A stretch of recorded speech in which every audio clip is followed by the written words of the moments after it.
Arab രാജ്യങ്ങളിൽ ഈ വർഷത്തെ റമലാൻ വ്രതം മാർച്ച് 11 ആരംഭിക്കാനാണ് സാധ്യതയെന്ന് ഗൗളശാസ്ത്ര വിദഗ്ധർ അഭിപ്രായപ്പെട്ടു. ഇത്തവണ റമലാൻ 30 പൂർത്തിയാക്കിയായിരിക്കും വിശ്വാസികൾ ഈദുൽ ഫിത്തർ ആഘോഷിക്കുക. 13 മണിക്കൂറിൽ കൂടുതലായിരിക്കും ആദ്യ ദിവസങ്ങളിലെ വ്രതാനുഷ്ഠാന സമയമെന്നും ഗൗളശാസ്ത്ര വിദഗ്ധർ പറഞ്ഞു. ഗോളശാസ്ത്ര വിദഗ്ധർ നൽകുന്ന സൂചനയനുസരിച്ച് സൗദി ഉൾപ്പെടെയുള്ള അറബ് രാജ്യങ്ങളിൽ ഈ വർഷം മാർച്ച് 11 തിങ്കളാഴ്ച റമലാൻ വ്രതം ആരംഭിക്കാനാണ് സാധ്യത. ഏപ്രിൽ 9 ചൊവ്വാഴ്ച റമലാനിലെ അവസാനത്തെ ദിവസവുമായിരിക്കും. 30 ദിവസമാണ് ഇത്തവണ റമലാനിൽ ഉണ്ടാവുക.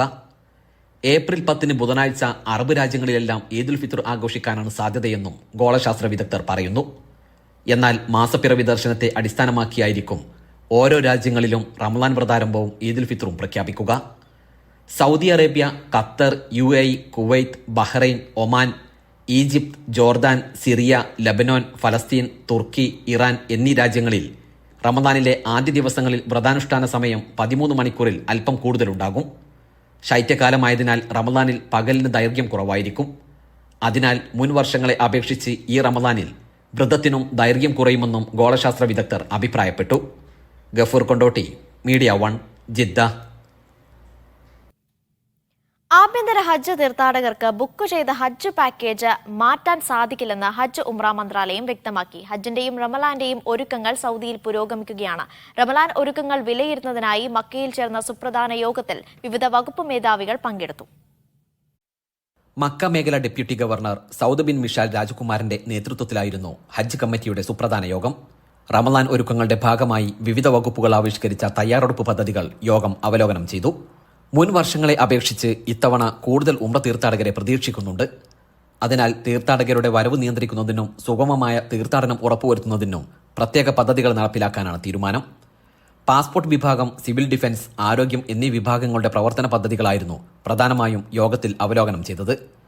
ആഭ്യന്തര ഹജ്ജ് തീർത്ഥാടകർക്കുള്ള രജിസ്ട്രേഷൻ കഴിഞ്ഞ ദിവസം ആരംഭിച്ചിരുന്നു. രജിസ്ട്രേഷൻ സമയത്ത് കൃത്യമായ വിവരങ്ങൾ നൽകണമെന്ന് മന്ത്രാലയം ആവശ്യപ്പെട്ടു. ബുക്ക് ചെയ്യുന്ന സമയത്ത് തിരഞ്ഞെടുക്കുന്ന പാക്കേജുകൾ പിന്നീട് മാറ്റാൻ സാധിക്കില്ല. എന്നാൽ പാക്കേജ് മാറ്റാൻ ആഗ്രഹിക്കുന്നവർക്ക് ആദ്യത്തെ ബുക്കിംഗ് റദ്ദാക്കി സീറ്റിന്റെ ലഭ്യതക്കനുസരിച്ചുള്ള പുതിയ പാക്കേജ് തിരഞ്ഞെടുത്ത് ബുക്ക് ചെയ്യാമെന്നും ഹജ്ജ് ഉംറ മന്ത്രാലയം വ്യക്തമാക്കി. Media 1, Jeddah.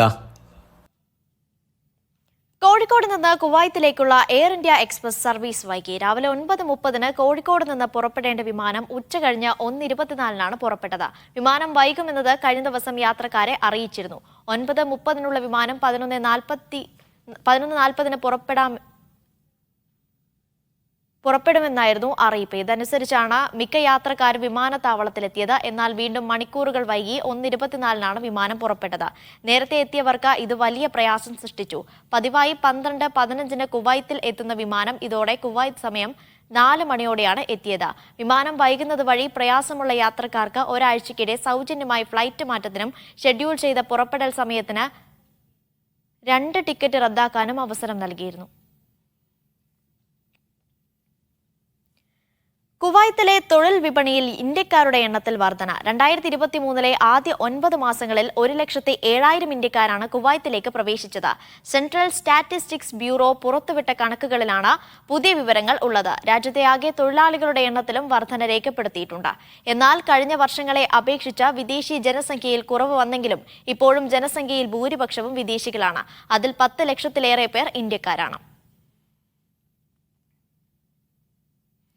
ഇറാഖിന് വൈദ്യുതി സഹായവുമായി കുവൈറ്റ് സർക്കാർ. കടുത്ത വൈദ്യുതി ക്ഷാമം നേരിടുന്ന ഇറാഖിന് ഏറെ ആശ്വാസമാണ് കുവൈത്തിന്റെ തീരുമാനം.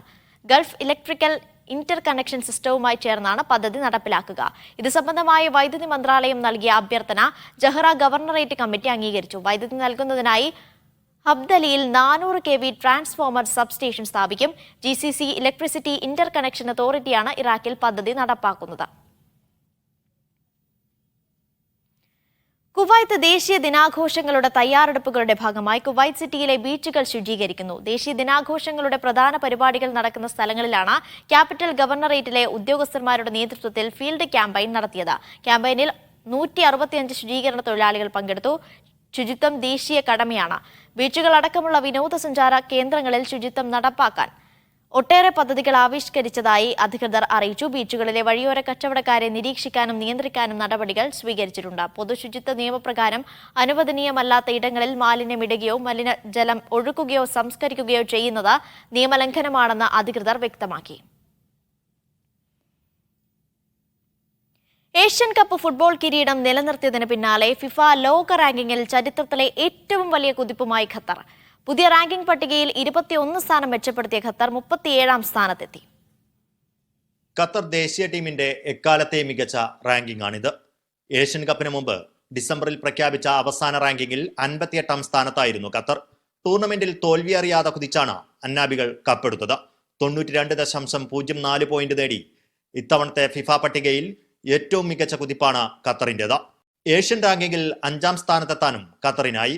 ജപ്പാൻ, ഇറാൻ, ദക്ഷിണ കൊറിയ, ഓസ്ട്രേലിയ എന്നിവരാണ് മുന്നിലുള്ളത്. ഏഷ്യൻ കപ്പ് റണ്ണറപ്പുകളായ ജോർദൻ 17 സ്ഥാനം മെച്ചപ്പെടുത്തി 70-ലെത്തി. അതേസമയം ടൂർണമെന്റിലെ മോശം പ്രകടനത്തിന് പിന്നാലെ ഇന്ത്യ 15 സ്ഥാനങ്ങൾ താഴോട്ടിറങ്ങി. 117-ാമതാണ് പുതിയ പട്ടികയിൽ ഇന്ത്യൻ ടീം. Media 1, Doha.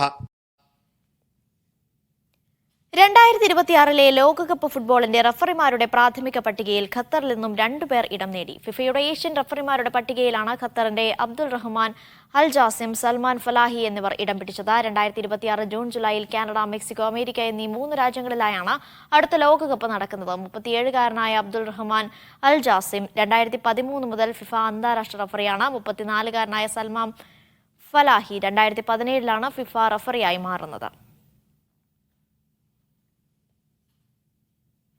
സൊമാലിയയിൽ തീവ്രവാദി ആക്രമണത്തിൽ കൊല്ലപ്പെട്ട UAE സൈനികരുടെ കുടുംബാംഗങ്ങളെ സന്ദർശിച്ച UAE president Sheikh Muhammad.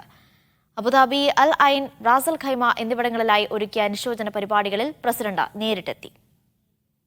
UAE സായുധ സേനാംഗങ്ങളായ Mohammed Sayed Al Shamsi, Sulaiman Sayed Mohammed Al Shehhi, colonel Mohammed Mubarak Al Mansouri എന്നിവരുടെ കുടുംബാംഗങ്ങളെയാണ് പ്രസിഡന്റ് നേരിൽ കണ്ട് അനുശോചനം അറിയിച്ചത്. വീരമൃത്യു വരിച്ചവർക്കായും അവരുടെ കുടുംബാംഗങ്ങൾക്കായും ഷെയ്ഖ് മുഹമ്മദ് പ്രാർത്ഥന നടത്തി. Sheikh Hamdan bin Mohammed bin Zayed Al Nahyan, presidential കോർട്ടിലെ ഉപദേഷ്ടാവ് Sheikh Mohammed bin Hamad bin Tahnoun എന്നിവരും അദ്ദേഹത്തോടൊപ്പം ഉണ്ടായിരുന്നു. മിലിറ്ററി ക്യാമ്പിലുണ്ടായ ആക്രമണത്തിൽ 4 UAE സൈനികരാണ് വീരമൃത്യു വരിച്ചത്. വാറണ്ട് ഓഫീസർ ഖലീഫ അൽ ബലൂഷിയും ഇതിൽ ഉൾപ്പെടും. ഉഭയകക്ഷി കരാറിന്റെ ഭാഗമായി സൊമാലിയൻ സായുധ സേനയിലെ സൈനികർക്ക് UAE ഉദ്യോഗസ്ഥർ പരിശീലനം നൽകുന്നതിനിടെയാണ് ആക്രമണമുണ്ടായത്. Media 1, Abu Dhabi. കുവൈറ്റ് സ്മാർട്ട് വ്യവസായ മേഖലകൾ സ്ഥാപിക്കാനൊരുങ്ങിയ സൗദി അറേബ്യ. ഉൽപാദന, ഖനന മേഖലകളിൽ സ്മാർട്ട് വ്യവസായ സോണുകൾ ഒരുക്കുന്നതിന് പദ്ധതികൾ ആവിഷ്കരിച്ചു വരുന്നതായി വിവിധ മന്ത്രാലയങ്ങൾ വെളിപ്പെടുത്തി. 2 ദിവസമായി റിയാദിൽ നടന്നുവന്ന ഗ്ലോബൽ സ്മാർട്ട് സിറ്റി ഫോറം സമാപിച്ചു. റിയാദിൽ സംഘടിപ്പിച്ചു വന്ന ഗ്ലോബൽ സ്മാർട്ട് സിറ്റി ഫോറത്തിന് സമാപനമായി. 2 ദിവസമായി നടന്നുവന്ന ഫോറത്തിൽ 40ഓളം രാജ്യങ്ങളിൽ നിന്നുള്ള വിദഗ്ധരും വ്യവസായ പ്രമുഖരും സംബന്ധിച്ചു. വിവിധ വകുപ്പ് മന്ത്രിമാർ പങ്കെടുത്ത ഫോറത്തിൽ നിരവധി ചർച്ചകളും പ്രമേയങ്ങളും അവതരിപ്പിച്ചു. സൗദി ആഭ്യന്തര മന്ത്രാലയത്തിന്റെയും മുനിസിപ്പൽ ഗ്രാമകാര്യ മന്ത്രാലയത്തിന്റെയും സഹകരണത്തോടെ Saudi data and artificial intelligence അതോറിറ്റിയാണ് ഫോറം സംഘടിപ്പിച്ചത്. രാജ്യത്ത് കൂടുതൽ സ്മാർട്ട് ഇൻഡസ്ട്രിയൽ സോണുകൾ നിർമ്മിക്കാനുള്ള പദ്ധതി പുരോഗമിക്കുന്നതായി വിവിധ മന്ത്രാലയ പ്രതിനിധികൾ വെളിപ്പെടുത്തി. ഉൽപാദന, ഖനന മേഖലകളിലാണ് ഇവ സ്ഥാപിക്കുക. Naushad റിക്കൂർ, media 1, Dammam. സൗദിയുടെ വിദേശ വ്യാപാരത്തിൽ നവംബറിലും വർധന. നവംബറിൽ 27 ബില്യൺ റിയാലിന്റെ മിച്ചം കൈവരിച്ചതായി സാമ്പത്തിക അവലോകന റിപ്പോർട്ട് പറയുന്നു. എണ്ണ വരുമാനത്തിലും എണ്ണയിതര വരുമാനത്തിലും വർധന രേഖപ്പെടുത്തി. ജനറൽ അതോറിറ്റി ഫോർ സ്റ്റാറ്റിസ്റ്റിക്സ് ആണ് സാമ്പത്തിക അവലോകന റിപ്പോർട്ട് പുറത്തുവിട്ടത്. 2023 നവംബറിൽ അവസാനിച്ച കണക്കുകളിൽ വിദേശ വ്യാപാരത്തിൽ വർധനവ് രേഖപ്പെടുത്തി. നവംബറിൽ 27.83 ബില്യൺ റിയാലിന്റെ മിച്ചം രേഖപ്പെടുത്തിയതായി റിപ്പോർട്ട് പറയുന്നു. 162.12 ബില്യൺ റിയാലിന്റെ വ്യാപാരമാണ് ഈ മാസത്തിൽ നടന്നത്. ഇവയിൽ കയറ്റുമതി വ്യാപാരം 94.98 ബില്യൺ റിയാലും ഇറക്കുമതി വ്യാപാരം 67.14 ബില്യൺ റിയാലും ഉൾപ്പെടും. എണ്ണ ഇതര കയറ്റുമതി 17.75 ബില്യൺ റിയാലും എണ്ണ കയറ്റുമതി വ്യാപാരം 72.39 ബില്യൺ റിയാലും രേഖപ്പെടുത്തിയതായും കണക്കുകൾ സൂചിപ്പിക്കുന്നു. Naushad റിക്കൂർ, media 1, Dammam. ഒമാനിലെ ഇന്ത്യക്കാരുടെ പ്രശ്നങ്ങൾക്കും മറ്റും പരിഹാരം കാണുന്നതിനായുള്ള എംബസി ഓപ്പൺ ഹൌസ് വെള്ളിയാഴ്ച നടക്കും. എംബസി അങ്കണത്തിൽ ഉച്ചയ്ക്ക് 2:30 മുതൽ 4 മണിവരെ നടക്കുന്ന പരിപാടിയിൽ ഇന്ത്യൻ സ്ഥാനപതി അമിത് നാരംഗ് സംവദിക്കും. ഒമാനിൽ താമസിക്കുന്ന ഇന്ത്യക്കാർക്ക് തങ്ങളുടെ പരാതികളും ആവശ്യമുള്ള കാര്യങ്ങളും അധികൃതരെ ബോധിപ്പിക്കാം. നേരിട്ട് പങ്കെടുക്കാൻ കഴിയാത്തവർക്ക് ഓപ്പൺ ഹൌസ് സമയത്ത് ഫോൺ വിളിച്ചും പരാതികൾ ബോധിപ്പിക്കാമെന്ന് എംബസി അധികൃതർ അറിയിച്ചു.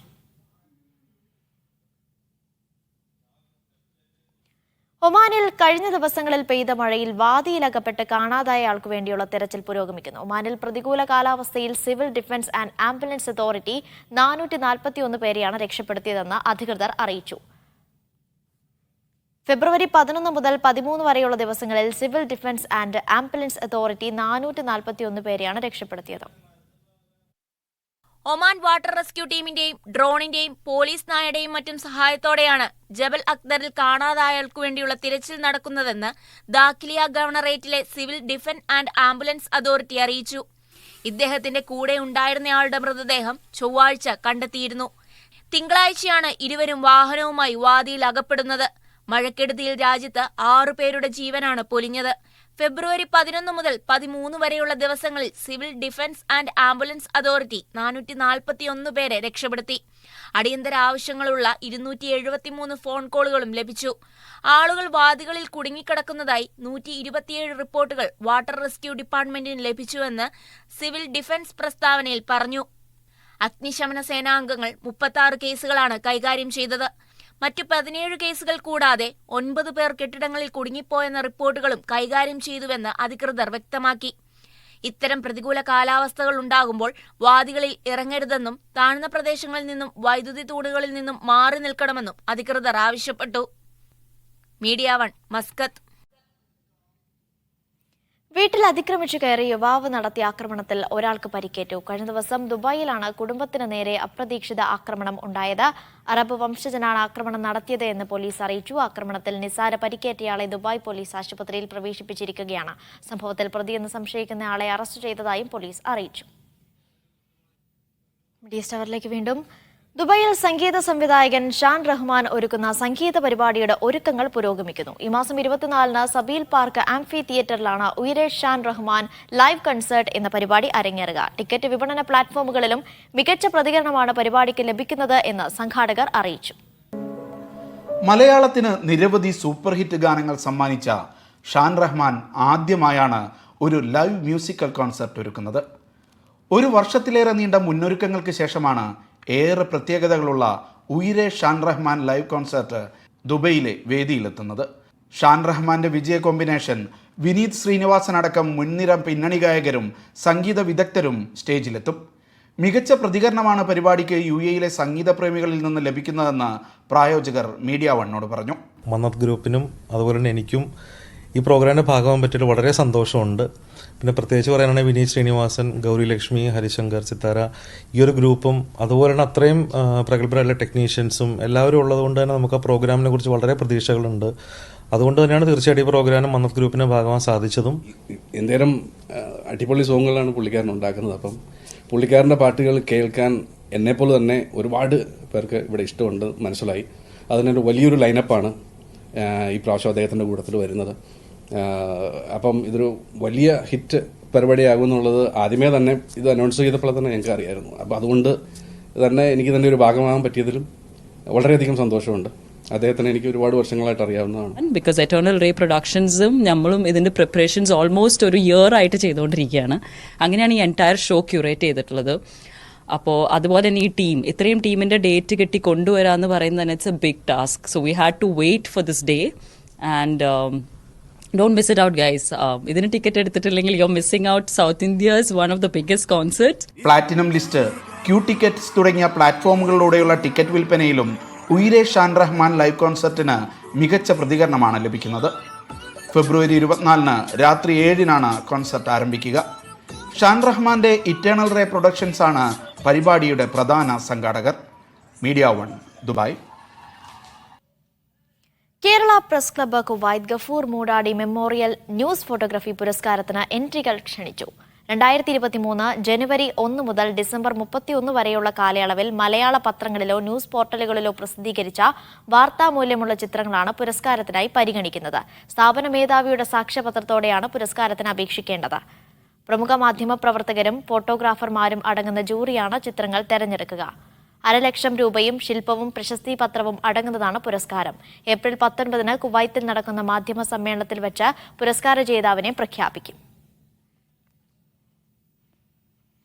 ഖത്തറിലെ വളപട്ടണത്തുകാരുടെ കൂട്ടായ്മ ഫാമിലി ബാച്ചിലർ സംഗമം സംഘടിപ്പിച്ചു. വളപട്ടണത്തിന്റെ സാംസ്കാരിക കാഴ്ചകൾ ഒരുക്കിയായിരുന്നു സംഗമം. നാടിന്റെ ഗൃഹാതുര സ്മരണകളുമായാണ് 350-ലേറെ വളപട്ടണത്തുകാർ ഖത്തറിൽ ഒത്തുചേർന്നത്. ഖത്തർ വളപട്ടണം കൂട്ടായ്മയായിരുന്നു സംഘാടകർ. നാട്ടിൻപുറത്തെ കാഴ്ചകളെല്ലാം ഒരുക്കി ഒരു സംഗമം. ഒപ്പം കുട്ടികളുടെ പാട്ടും കളിയുമെല്ലാം മാറ്റുകൂട്ടി.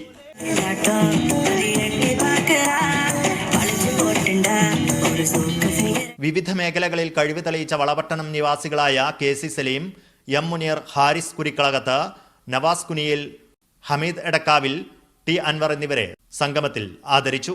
VN Naushad, TP Haris, PP Naushad, KPB Rishal, Jareesh Elayadath, UMP Nasar തുടങ്ങിയവർ നേതൃത്വം നൽകി. Media 1 Doha. മലപ്പുറം സ്വദേശി മക്കയിലെ താമസ സ്ഥലത്ത് ഹൃദയാഘാതം മൂലം മരിച്ചു. മലപ്പുറം വിളയിൽ എളങ്കാവ് സ്വദേശി നൌഫലാണ് മരിച്ചത്. ബുധനാഴ്ച പുലർച്ചെ പ്രഭാത നമസ്കാരത്തിനായുള്ള തയ്യാറെടുപ്പുകൾക്കിടെ നെഞ്ചുവേദന അനുഭവപ്പെടുകയും ഉടൻ മരിക്കുകയുമായിരുന്നു. 2 മാസം മുമ്പാണ് അവധി കഴിഞ്ഞ് നാട്ടിൽ നിന്ന് തിരിച്ചെത്തിയത്. ICF തനീം ഓസ്കർ പബ്ലിക്കേഷൻ സെക്രട്ടറി ആയിരുന്നു. നടപടിക്രമങ്ങൾ പൂർത്തിയാക്കി മൃതദേഹം മക്കയിൽ ഖബറടക്കുമെന്ന് ICF മക്ക വെൽഫെയർ ടീം അറിയിച്ചു. ബ്ലൈസ് പ്രീമിയർ ലീഗും കുടുംബ സംഗമവും ദുബായിൽ നടന്നു. പാചക മത്സരം, ഗെയിംസുകൾ എന്നിവയും അരങ്ങേറി. ക്രിക്കറ്റ് പ്രീമിയർ ലീഗിൽ ടീം ബഹ്റൈൻ ജേതാക്കളായി. ടീം ഖത്തറാണ് 2ാം സ്ഥാനത്ത്. നിസാർ തളങ്കര, ഹനീഫ്, ബഷീർ MS, ബഷീർ സുറുമി, സക്കരിയ പതിക്കുന്ന്, ഉമ്മർ MS എന്നിവർ സംബന്ധിച്ചു. ബ്ലൈസ് തളങ്കരയുടെ ലോഗോ പ്രകാശനവും TSLനുള്ള ജേഴ്സി പ്രകാശനവും ചടങ്ങിൽ നടന്നു. Indian overseas Congress IOC Bahrain Dar Al Shifa medical സെന്ററിന്റെ സഹകരണത്തോടെ സംഘടിപ്പിക്കുന്ന മെഡിക്കൽ ക്യാമ്പ് നാളെ നടക്കും. നാളെ രാവിലെ 8 മണി മുതൽ ഉച്ചയ്ക്ക് 12 മണി വരെ ഹൂറയിലുള്ള Dar Al Shifa medical സെന്ററിലാണ് camp നടക്കുക. ഇത്തിഹാദ് റെയിലിൽ യാത്ര ചെയ്യുന്നവർക്ക് ദുബായ് മെട്രോയിൽ ഉപയോഗിക്കുന്ന നോൾ കാർഡ് ഉപയോഗിച്ച് ടിക്കറ്റ് എടുക്കാൻ സൗകര്യമൊരുങ്ങുന്നു. ഇത് സംബന്ധിച്ച ഇത്തിഹാദ് റെയിലും ദുബായ് RTA ധാരണാപത്രം ഒപ്പിട്ടു.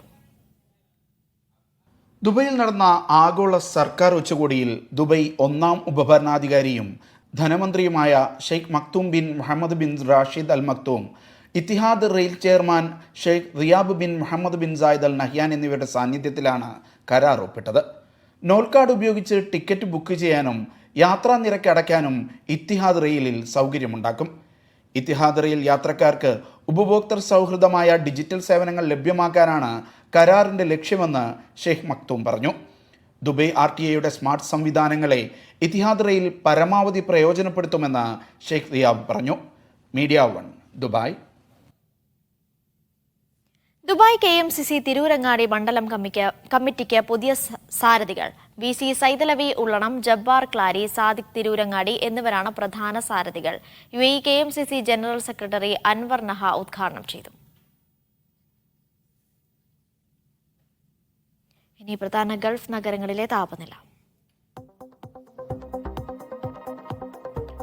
ദോഹ കുറഞ്ഞ താപനില 17 ഡിഗ്രി സെൽഷ്യസ്, കൂടിയ താപനില 33 ഡിഗ്രി സെൽഷ്യസ്. കുവൈറ്റ് സിറ്റി കുറഞ്ഞ താപനില 19 ഡിഗ്രി സെൽഷ്യസ്, കൂടിയ താപനില 28 ഡിഗ്രി സെൽഷ്യസ്. മനാമ കുറഞ്ഞ താപനില 16 ഡിഗ്രി സെൽഷ്യസ്, കൂടിയ താപനില 28 ഡിഗ്രി സെൽഷ്യസ്. ഇനി നോക്കാം വിനിമയ നിരക്ക്. സൗദി റിയാൽ 22.14 രൂപ, UAE ദിർഹം 22.60 രൂപ, ഖത്തർ റിയാൽ 22.80 രൂപ, ഒമാൻ റിയാൽ 215.67 രൂപ, കുവൈറ്റ് ദിനാർ 220.23 രൂപ, ബഹ്റൈൻ ദിനാർ 220.27 രൂപ.